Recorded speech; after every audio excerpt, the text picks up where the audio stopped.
Pagi, Bu. Sebelum memulai pembelajaran pada pagi hari ini, kita berdoa terlebih dahulu ya. Berdoa, mari. Selesai. Ibu presensi terlebih dahulu ya.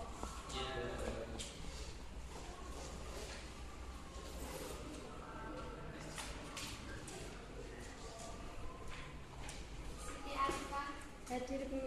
Nahari, Hadir, Bu. Risma, hadir. Ya, hadir semua ya.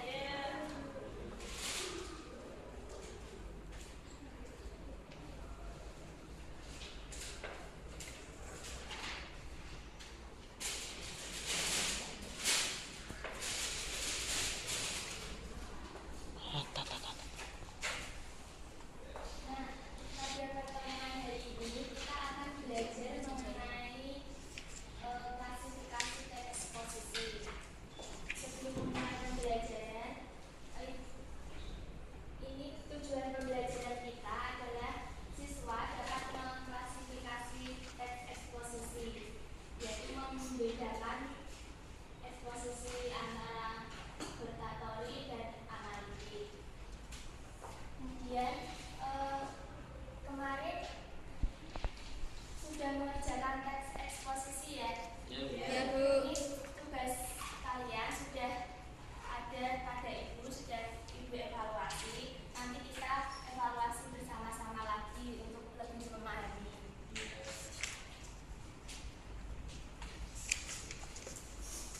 Sebelumnya ini mempunyai gambar, ini bisa dilihat gambar apa? Tanaman. Pekarangan rumah ya. Ya, yang ada tanaman.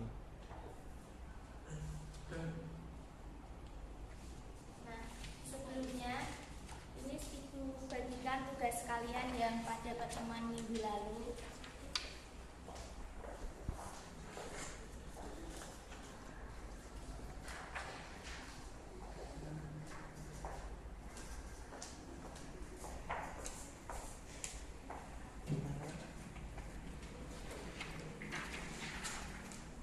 Pada teks yang kalian buat ini Ibu lampirkan gambar Pahlawan. apa? Gambar pakaian adat ya dari masing-masing. Sudah mendapatkan itu tadi, sudah Ibu bagi kelompoknya ya. Jadi yang satu bangku itu mendapatkan satu, jadi satu kelompok. Nah, ini ada gambar. Ini merupakan gambar pakaian adat dan ini Ibu anggap sebagai nama kelompok kalian. Jadi misalnya kalian mendapatkan pakaian adat dari Bali, berarti kalian merupakan kelompok pakaian adat dari Bali. Gitu ya, sudah paham semua? Ya, Bu. Ya. NTB. Nah, dari hasil itu sudah kalian baca dulu dari karya teman-teman kalian. Kemudian di baliknya ini nanti itu kan terdapat dua teks.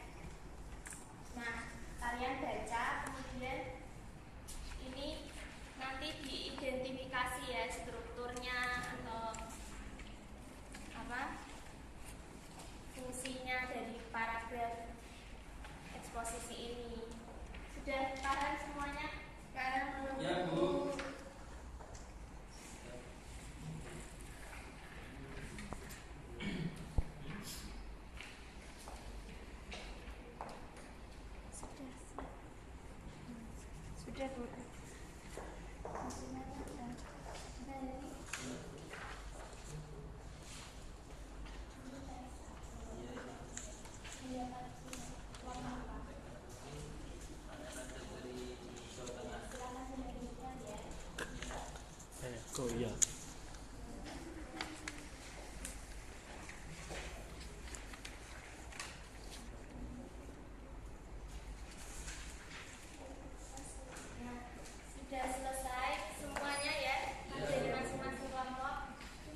Jawa Tengah.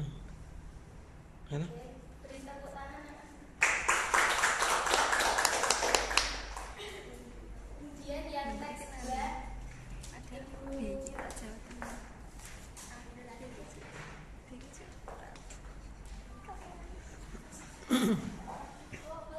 ini tolong diatur. Bulannya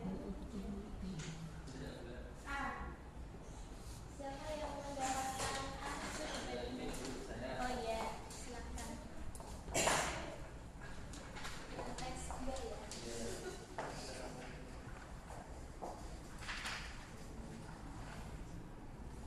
Ada kok F. Iki. Pertanyaan yaitu dari kedua teks di atas manakah yang termasuk teks eksposisi analitik dan mana teks eksposisi rotatorik? Ya, jawabannya itu pertama teks eksposisi yang pertama termasuk teks eksposisi analitik. Alasannya yaitu teks berisi ungkapan dari penulis pada pembaca bahwa suatu hal adalah hal yang penting, terdapat berbagai pendapat atau alasan penulis, dan di paragraf terakhir terdapat penegasan ulang dari pendapat-pendapat penulis yang terdapat pada paragraf pertama. Data dukung yaitu pada paragraf terakhir yang berisi simpulan atau penegasan ulang dari tesis, yaitu pada kalimat dengan demikian pekarangan dengan sedikit sentuhan teknologi tepat guna dapat mewujudkan kecukupan pangan masyarakat. Kemudian yang sebelumnya itu gimana? Yang struktur teks 2 itu yang pertama pernyataan pendapat atau tesis, kemudian argumen, itu sudah. Oh iya, sama yang terakhir maaf, rekomendasi. Iya. Ya, beri tepuk tangan dari teman-teman. Bersama-sama ya. Pada teks 1 itu merupakan teks eksposisi yang apa?